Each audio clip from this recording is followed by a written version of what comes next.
જય વાકેશ્વરીમાં મમ્મી કિચનમાં તમારું સ્વાગત છે।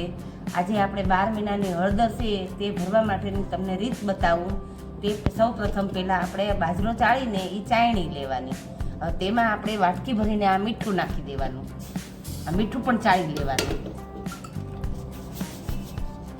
મીઠું આપણે ચડી ગયું, હવે હળદર પણ ચાળી લઈએ। બાજરાની ચાયણીએથી આપણે હળદર પણ ચાળી લઈએ।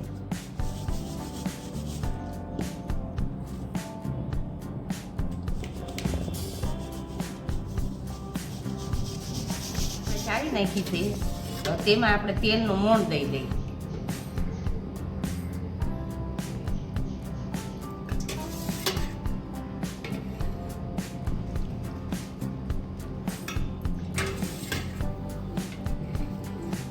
આપણે અત્યારે 3 વાટકી તેલ નાખ્યું છે, પછી એવું લાગે તો જોઈ તો પછી નાખવાનું।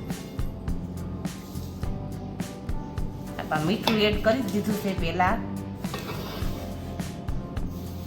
મીઠું નાખવાથી હળદર આપણી બગડે નહીં, ઝીણી ઝીણી એના હળદર જેવી રીતે આપણે જીવાયતું પડે, એ જીવાયતું કંઈ ન પડે। આ મીઠું નાખ્યું હોય ને તો જીવાયતું કંઈ ન પડે।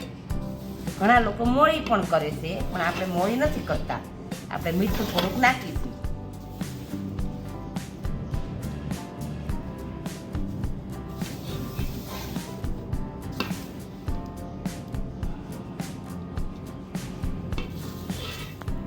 હા, હવે આપણે જરૂર નહીં પડે તેલની, આ સરસ મોણ આવી ગયું છે બધી જે। પછી આવી રીતના તેલ હોય ને એને આવી રીતના આમ ભાંગવાનું હથેળી વડે, એટલે આપણું તેલ છે હળદરમાં ભળી જાય।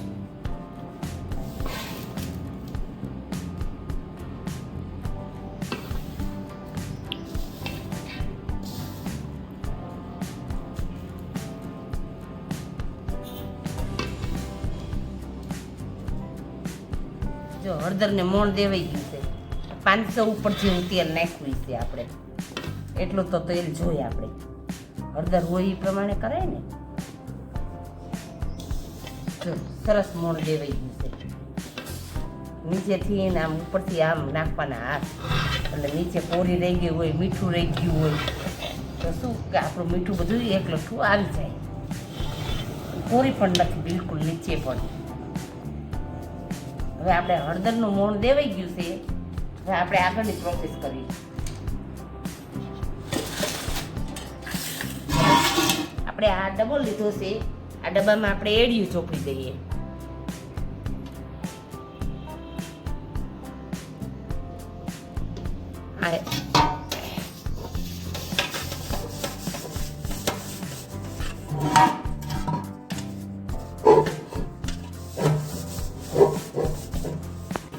આ ઢાંકણું લીધું છે, ઢાંકણાને પડી એડિયું ચોપડી દઈએ આપણે।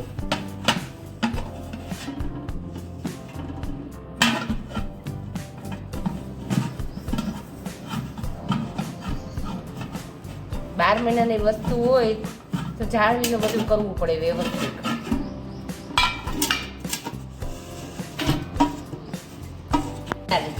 એ મીઠાના ગાંગડા છે એ એડ કરવાના છે। હવે સૌ પ્રથમ આપણે હળદર આપણે ભરી નાખીએ।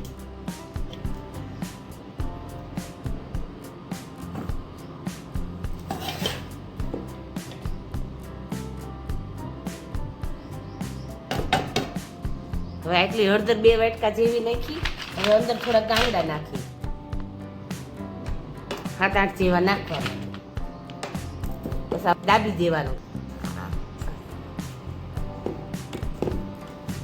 જો આ બધી આપણી દબાઈ ગઈ, હવે પછી બીજી નાખવાની।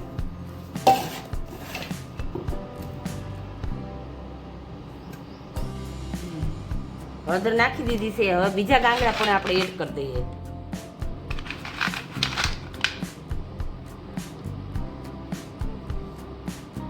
આઠ 10 જેવા નાખ્યા પાછા ગાંગડા। આ મીઠું નાખવાથી આપણું હળદર એવી ને એવી રહે, બગડે નહીં, અને અંદર જીવાત પણ ન પડી જાય। એડિયું ચોપડી નાખીને એટલે બગડે નહીં, ચોટી જાય સરસ મજાની।